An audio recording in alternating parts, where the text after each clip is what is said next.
Buenas tardes a todos. Siguiendo el programa, ha llegado el momento de defender las comunicaciones. Antes de presentarles a los últimos intervinientes de esta tarde, me gustaría indicarles que el Comité Científico de este Congreso está muy satisfecho y contento porque hemos recibido 7 trabajos. De todas formas, y teniendo en cuenta que, por desgracia, el tiempo del que disponemos es muy limitado, se ha acordado que solo 3 trabajos de los 7 recibidos sean expuestos públicamente. Los textos escritos a los que me refiero son los siguientes. Ordenación singular frente a la planificación general, cuya autoría corre a cargo de Mauricio Ruiz Ceniceros, abogado y profesor asociado de Derecho Administrativo en la Universidad de Vigo. La segunda comunicación es la que lleva por título La entrada al domicilio y lugares que requieren el consentimiento de su titular por la inspección urbanística, de Diego Gómez Fernández, que está sentado a mi izquierda. Él es abogado y profesor también de Derecho Administrativo en la Universidad de Vigo. Y en último lugar tendrá la palabra Julia Vázquez Sánchez, arquitecta especializada en temas urbanísticos, y su trabajo lleva por título O urbanismo galego no diván medrar ou decrecer. A las personas que acabo de nombrar y que tengo sentadas a mi lado, les agradecería que fueran breves en su exposición. Disponen de 5 minutos cada uno. Y una vez que hayamos escuchado las 3 comunicaciones, sí que se le permitirá al público que intervenga. Si alguno desea realizar alguna observación o alguna pregunta, tendrá también esta oportunidad, pero al final. Muchas gracias de nuevo por haber presentado vuestros trabajos a este congreso. En primer lugar, muchas gracias al Comité Científico y a la organización por la oportunidad de presentar la siguiente comunicación, que versa sobre la ordenación singular frente a la planificación general y que, en principio, enlaza con la ponencia de mañana sobre la necesidad de repensar el modelo urbanístico. Pretendemos llamar la atención sobre una circunstancia que actualmente se está produciendo y que también llamó la atención que uno de los ponentes de hoy hacía hincapié en el pilar básico en el que se basa actualmente el modelo urbanístico que lleva vigente durante los últimos 60 años. El hecho de que la columna principal del urbanismo y de la disciplina urbanística es el planeamiento. Es decir, que todo el sistema actualmente se basa en esa planificación en cascada que parte de un planeamiento global o general, a partir del cual se va desmenuzando por partes planeamientos específicos para determinadas zonas o ámbitos, hasta llegar al último instrumento que determina y concreta los usos o posibilidades edificatorias. Ese es, digamos, el diseño ideal que ha sido, digamos, trasladado por todas las legislaciones urbanísticas herederas de la primigenia Ley del 56, pero que actualmente se encuentra excepcionado en determinadas situaciones en las que se manifiesta la problemática que además se ha visto en el día de hoy, que plantea ese modelo urbanístico de planeamiento general, en cuanto a que, efectivamente, en primer lugar, hay un problema, y es que el planeamiento técnicamente, desde el momento en que se concibe como a medio y largo plazo, no es capaz de prever todas las necesidades y todas las demandas de usos y de suelo que con el paso del tiempo se van produciendo. Estamos incluso actualmente en algún término municipal con la peculiaridad de que todavía se acaba de aprobar, después de una larguísima tramitación, se acaba de aprobar el Plan General, todavía no ha sido publicado y ya surge una necesidad en principio, un proyecto de ubicar un gran equipamiento deportivo que en ese Plan General todavía no publicado no tiene cabida y ya se plantea, sin ni siquiera entrar en vigor, su modificación puntual, modificación que es importante, de calado, porque además se plantea que afecte a suelo rústico que en principio se suponía que era precisamente reservado para no ser desarrollado. Nos encontramos también con el problema que plantea la planificación general de que, efectivamente, cuando esa planificación general, por cualquiera de los y con la doctrina que esta tarde se ha explicado, por cualquier motivo formal o sustantivo es anulado, pues que deja vacío de planeamiento, incluso hace renacer el planeamiento anteriormente vigente y que se produce un desamparo de toda la planificación parcial o espacial que fue aprobado sucesivamente o en situación puede ser incluso ilegal o fuera de ordenación de las licencias que fueron concedidas. Y eso, además, supone la paralización de actuaciones que se consideran muy importantes. En Galicia, con la sucesión de nulidades de planeamiento general de ciudades muy importantes y de gran calado, pues somos expertos o sufridores en esas situaciones. Y eso ha sido solucionado por la legislación, en primer lugar, dotando a las comunidades autónomas de instrumentos de ordenación del territorio que, en principio, superan o tienen una aplicación distinta de la que originalmente se pensaba para ellos. La ordenación del territorio estaba diseñada como disposiciones de carácter general, de carácter muy global, como planificación regional o como mucho subregional, que a su vez fuese desarrollada por los planes generales y por los planes de desarrollo de los planes generales. Sin embargo, precisamente para solventar la necesidad de realizar determinadas actuaciones que en realidad son locales, que se realizan exclusivamente en el ámbito de un término municipal, pero que se considera que tienen interés o afectan a intereses generales e incluso supramunicipales, aunque en realidad el proyecto no supere el ámbito municipal, pues se dota a esas legislaciones, a esas leyes de ordenación del territorio, de lo que, por ejemplo, en Galicia aquí son los planes sectoriales o los proyectos sectoriales, que son instrumentos que también están en vigor y que son utilizadas por otras comunidades autónomas como Castilla y León, Extremadura, Islas Baleares, La Rioja, etcétera. La segunda excepción que se produce y que también es muy relevante son que determinadas legislaciones urbanísticas también excepcionan de la obligación de ajustarse al planeamiento a los proyectos promovidos por administraciones públicas, como sucede en la Comunidad de Andalucía, Aragón, Asturias, la Comunidad Balear, La Rioja, Valencia, la Comunidad de Madrid, Cataluña, Murcia, es decir, proyectos que, como los promueve una administración pública, la comunidad autónoma puede decidir que, en caso de que no se ajusten al planeamiento, prevalece ese proyecto singular frente al instrumento de planeamiento. Y llama la atención, además, que en Galicia, que históricamente la ley tanto del suelo del 97 como la del 2002, pues efectivamente preveían este supuesto, la ley del 2016, en principio, se ajustaba o se ponía del lado de los que daban prioridad a la planificación municipal y determinaban que, efectivamente, si no obtenían licencia municipal, si no tenían autorización municipal, pues originariamente, en la ley inicialmente aprobada, los proyectos de las administraciones públicas no podían ser excepcionados. Error del que se cayó en la cuenta tan rápidamente que al nada más aprobar la ley o cuando también estaba en su última fase de tramitación, pues se decidió subsanar aprobando el 1 de marzo la Ley de Medidas en materia de proyectos públicos de urgencia o de excepcional interés, que volvía de nuevo a traer a los proyectos de iniciativa pública, de administraciones públicas, a la excepcionalidad de poder saltarse el planeamiento.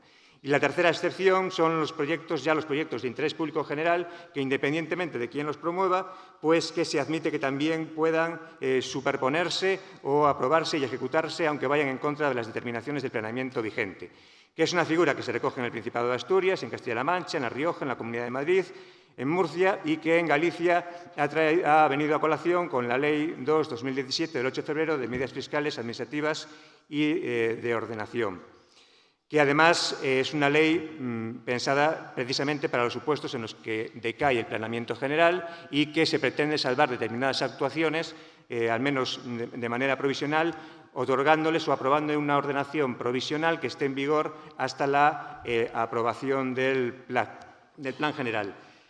Llama la atención que esa ordenación singular que se aprueba provisionalmente se considere que efectivamente eso se le llame provisional, porque si no se aprueba el plan general en el plazo de 3 años, pues la ordenación decae. Lo que seguramente es más difícil que decaiga es la construcción y la edificación que se construya conforme a esa ordenación provisional. Es posible que la ordenación decaiga, pero lo edificado conforme a la ordenación provisional, si no se aprueba el plan general a tiempo, no va a decaer, con lo cual nos encontraremos ante la situación de que efectivamente se va a aprobar una ordenación que, con el paso del tiempo, si un plan general, como suele suceder en Galicia, tarda en aprobarse una media de 8 o 7 años, pues efectivamente pierda amparo y se vuelvan a encontrar en una situación de alegalidad o como mínimo de fuera de ordenación. Y este modelo está siendo actualmente en tramitación en el último proyecto, el proyecto que está en tramitación en las Islas Canarias, pues está siendo también asumido, además reconociendo, sin ningún rubor, que en realidad son proyectos que no se pueden subordinar al sistema de planificación urbana porque este resulta inadecuado y puede perjudicar su programación y su propia viabilidad. Es decir, que a fin de cuentas lo que se está poco a poco reconociendo es que el modelo de planificación general causa, aunque idealmente, probablemente es el mejor, en cuanto que es el modelo más adecuado para determinar cómo debe de desarrollarse un término municipal o un ámbito muy amplio, ordenadamente, con solución de continuidad y dotándole de todos los servicios posibles. Resulta que en la práctica los problemas que está generando determinan que se esté aceptando en realidad la microplanificación singular, es decir, que se acepte planeamientos específicos de zonas sin esperar y sin estar vinculados a un diseño global, a una visión global de cómo tendría que ser utópicamente en el futuro, en los próximos 20 o 25 años, ese término municipal. Por eso esta comunicación, y ya finalizo, lo que viene primero es a llamar la atención a esa excepción que en realidad se está convirtiendo poco a poco en regla general y que a lo mejor sería ya el momento de reconocer y que se haga el correspondiente esfuerzo técnico y jurídico, porque la combinación en este caso es imprescindible, en cuanto a lo que ya se está, por algunos autores, denominando como proyecto urbano, es decir, esa microplanificación que efectivamente ordena ámbitos sin necesidad de esperar o aguardar a una planificación global, sin perder las garantías, que esa es la dificultad que tiene, sin perder las garantías de darle todas las viabilidades, la sostenibilidad y la continuidad o el enlace con lo que serían las siguientes ordenaciones, tanto en el propio término municipal como en el diseño global del territorio. Con lo cual, pues, esta es la comunicación y muchas gracias a todos.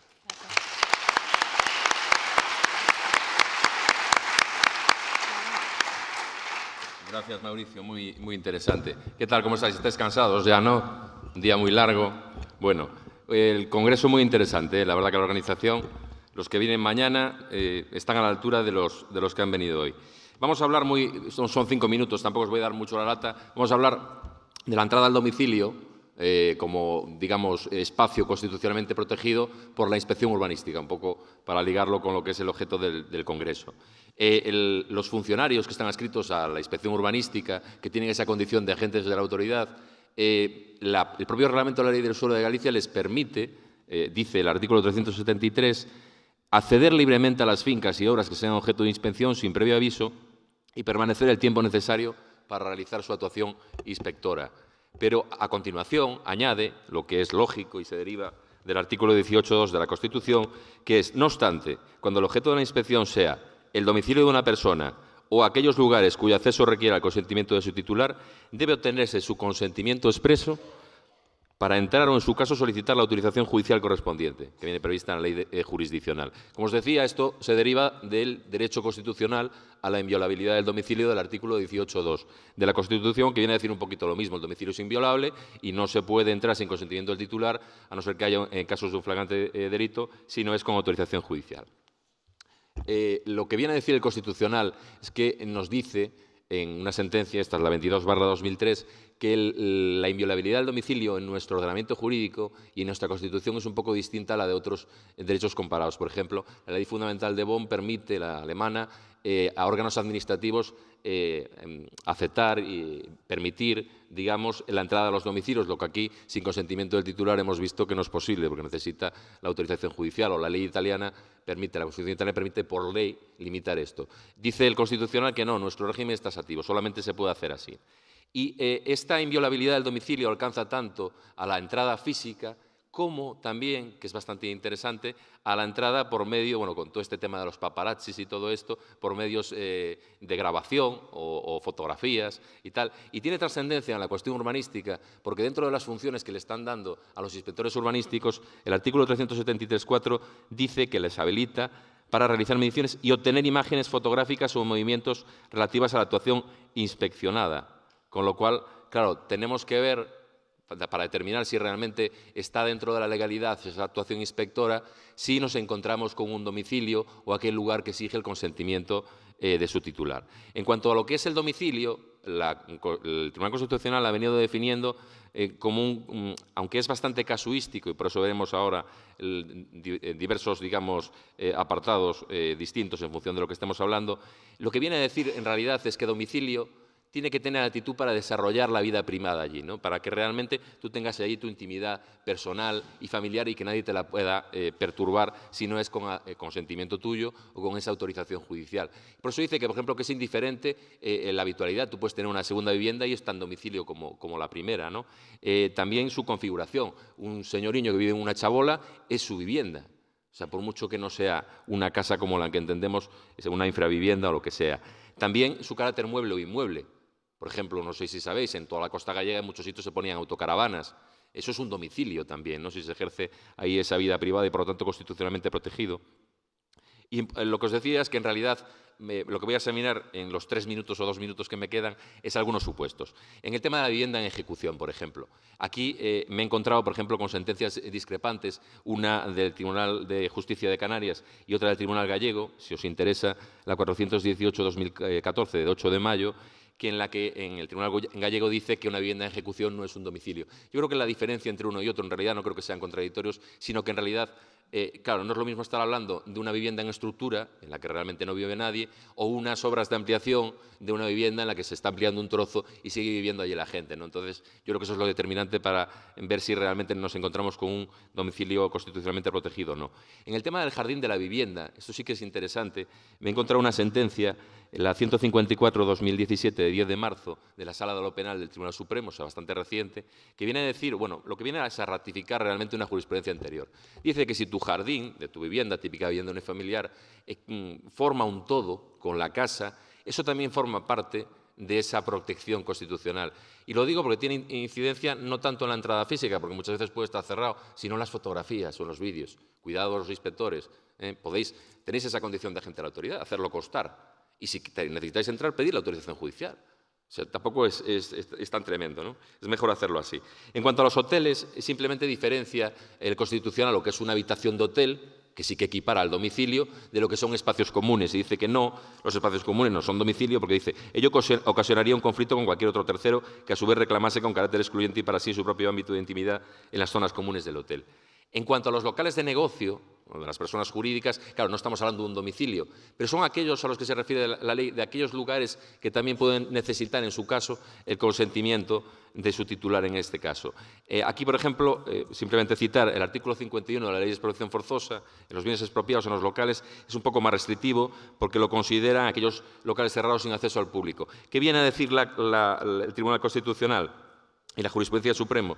Que solamente requerirán el consentimiento de su titular aquellos en donde se ejerzan tareas de dirección de la sociedad, ¿no? O un establecimiento dependiente, o aquellos que sirvan de custodia a documentos de la propia sociedad. En todos los demás casos no haría falta esa habilitación del juez o el consentimiento expreso. En cuanto al consentimiento del titular, para ya acabar, sí que es novedad del reglamento de la Ley del Suelo de Galicia, en su artículo 373, que sí que se establece la necesidad de un consentimiento expreso. El Supremo, en esta sentencia del 25 de enero del 2012, recordaba otra del Constitucional, la 22 de 84, que decía que en realidad no siempre había de ser expreso el consentimiento. Si bien es cierto que en esta misma sentencia, de alguna manera, por lo que dice después, casi te lleva a eso, porque dice que ese consentimiento tenía que estar desprovisto de toda mácula que enturbie el exacto conocimiento de lo que se hace y la libre voluntad de hacerlo, debiendo estar también exento de todo elemento susceptible de provocar o constituir error, violencia e intimidación. Lo que quiero decir es que realmente el Supremo está diciendo una cosa y la otra. Si realmente tiene que estar todo tan claro, lo mejor es, como ha hecho el reglamento, exigir ese consentimiento expreso, y si no hay consentimiento expreso no se puede entrar si no hay autorización del titular. ¿Y quién es el titular? No es el propietario de la vivienda, es realmente quien ejerce allí, por ejemplo, un arrendatario, una persona incluso que esté en precario. Es ese titular de ese derecho que necesita protección. En el caso de las personas jurídicas, tendría que estar prestado por quien ostenta la representación legal de esa sociedad o quien ejerce labores de dirección o de administración. Para terminar, lo último, que me he encontrado también es que qué pasa cuando hay dos, típico matrimonio mal avenido, en que un cónyuge, como se lleva mal con el otro, dice, pues yo autorizo, y al otro que, bueno, en fin.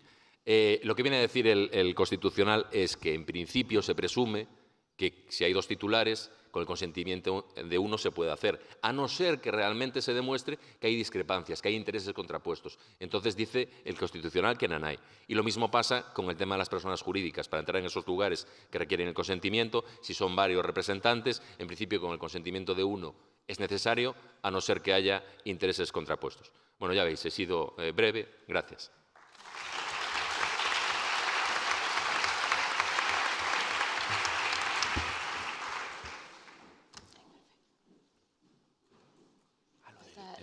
La presentación. Sí, ya está. Bueno, boas tardes a todos. Xa sei que vamos moi mal de tempo, tratarei de non vos aburrir moito para poder marchar para casa cedo. Vou vos falar dunha investigación que estamos a realizar o meu compañero José María Tubío Maiseu. Trata sobre o urbanismo galego, trata sobre a clasificación do solo, dos instrumentos de desenvolvemento. Vou vos poñer unhas noticias da prensa para abrir un pouco o tema. Se vos fixades nelas, podemos atopar, se buscan salidas para el suelo urbano, unha bolsa de suelo urbanizable sin futuro cierto, Galicia agotará el suelo edificable, unha bolsa de suelo. Parece que, en general, que non existe un acuerdo, non temos unha opinión única sobre o que está a acontecer co solo. Temos que pensar que a lei é un instrumento que ten que ser utilizado precisamente para clasificar e para xestionar e para non chegar a este momento no que nos atopamos, pois que existe certa diverxencia entre os obxectivos da lei como instrumento e este análise da realidade. Para poder entender o que está a acontecer, plantexanos 4 cuestións. A primeira delas, témola clara, temos que saber canto solo temos con dereitos de edificación para comezar a falar. Veremos a continuación que temos dúas fontes que ademais diverxen, que son o catastro e o planeamento. A continuación tamén teremos que plantear como se clasifica o solo de dereitos de edificación, porque se están a utilizar clases de solo, pero que clases e por qué? Por que unhas preferentemente a outras? Teremos que falar despois por que se actúa deste xeito, é dicir, as implicacións que ten utilizar unha clase de solo. As clases estas son utilizadas porque existen uns incentivos, hai un control da administración, tamén existen fenómenos de competencia entre concellos que fan máis apetecibles unhas clases que outras.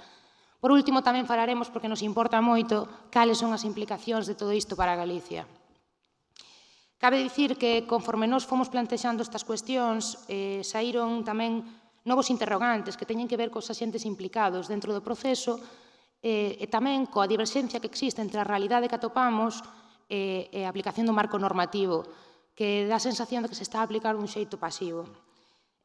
Atopamos explicacións para o comportamento para poder facer esta clasificación, pero non atopamos evidencias, non atopamos xustificacións que xustifiquen esta aplicación pasiva do marco legal. A primeira pregunta que plantexamos, canto solo hai con dereitos de edificación, collemos as dúas fontes e temos un resultado moi inmediato. O catastro di que temos 105.000 hectáreas de solo urbano, solos con dereitos de edificación, neste caso solos urbanos. Sin embargo, o planeamento di que temos 200.000 hectáreas, segundo os datos do Xiotuga, datos públicos, a acceso de calquer cidadán. Estas dúas fontes sabemos que diferenciase moitísimo e temos que entender primeiro que, claro, o catastro ten dúas categorías de suelo, é necesario recoñecer as clases de solo do planeamento nesas dúas categorías. Que pasa? Nos solos urbanos non temos discusión, o que é urbano no catastro, no planeamento non ten unha situación fáctica, pero son nos solos urbanizables onde foi preciso a sentenza do Supremo para discernir cales teñen instrumentos de desenvolvemento aprobados, de cales non os teñen, e despois está as cuestións relativas aos núcleos rurais. Os núcleos rurais que catastralmente están contidos en ponencias de municipios anteriores ao 2006, conteñen as figuras dos diseminados. É dicir, podemos atopar edificacións en rústico clasificadas dentro de limitacións posteriores ao ano 2006 de núcleos rurais. Isto é unha situación moi controvertida, porque o 70% dos concellos galegos atópanse nesta situación. son moitos. Como se clasifica daquela en Galicia o solo con dereitos de edificación? Estos son datos do Xiotuga. Vemos que a cuarta parte do solo con dereitos é urbano. Un 28% solo urbanizable, que inclúe as categorías de programado ou non programado, ou delimitado ou non delimitado, segundo a lei que lle corresponda. O solo do núcleo rural é prácticamente a metade de solo con dereitos de edificación galego. Todo solo que estamos clasificando, a metade, son solos de núcleo rural. Esta elección non é casual. Temos as condicións de edificación en solos de núcleo rural, as licencias e as cesións son distintas que con planeamento e desenvolvemento, hai menores custes políticos.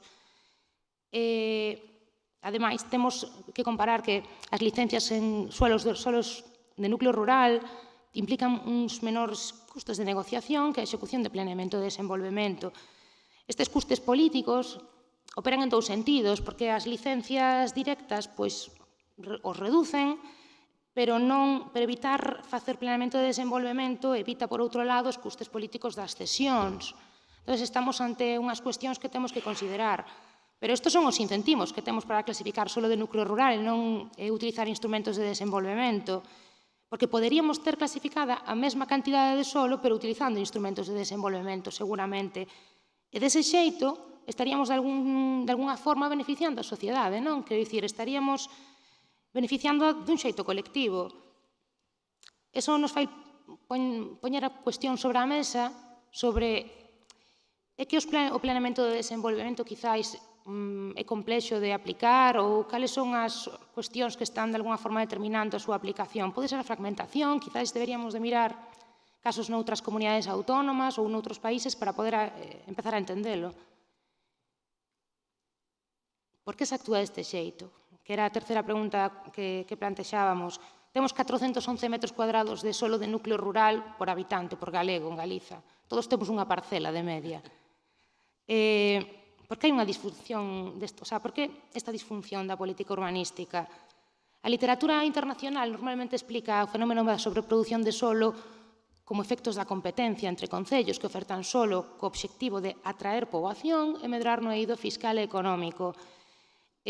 Os concellos son conscientes do poder e influencia que teñen neste sentido e provén das condicións físicas necesarias para que se dé o proceso do urbanizador, ofrecen beneficios fiscais, en impostos, taxas.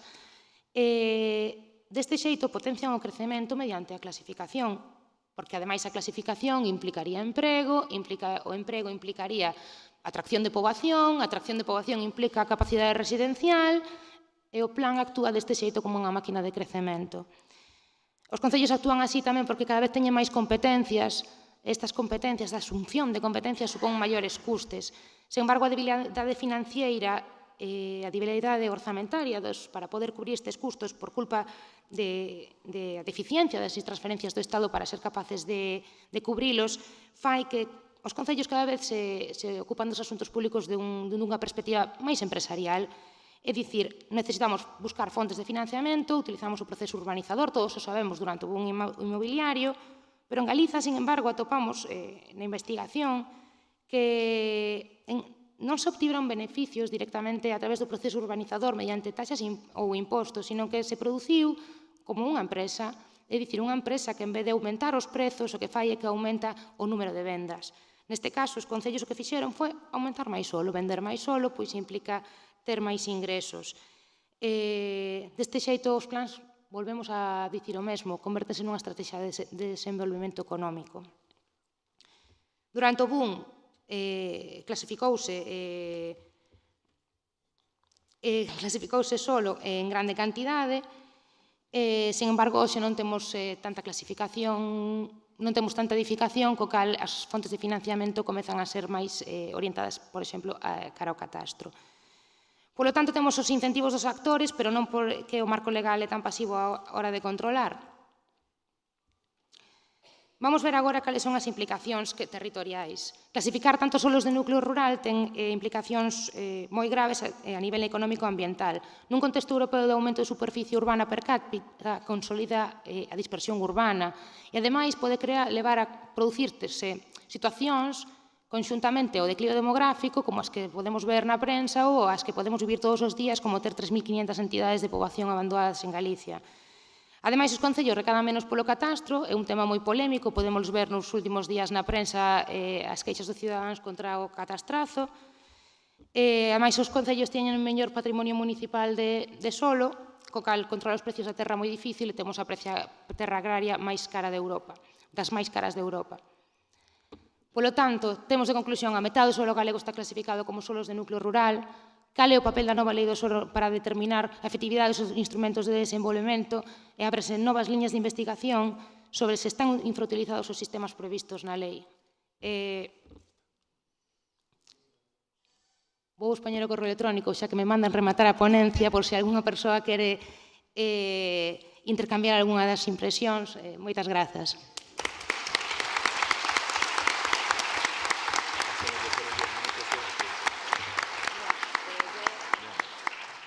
Muchísimas gracias a los tres. Con el ánimo de abreviar, bueno, me gustaría decirle a los asistentes que si alguno quiere comentar algo, que levante la mano ahora. Y si no, pues nos vemos mañana a las 9:30. Que también ese es otro. A las 9. Voy a asegurarme. Sí, a las 9, porque a las 9:30 empieza, entonces... No, cambiaron el programa. Ah, cambiaron a las 9. Me están chivando que a las 9. Hasta mañana y muchas gracias. Gracias. Nada. No, es lo que hay.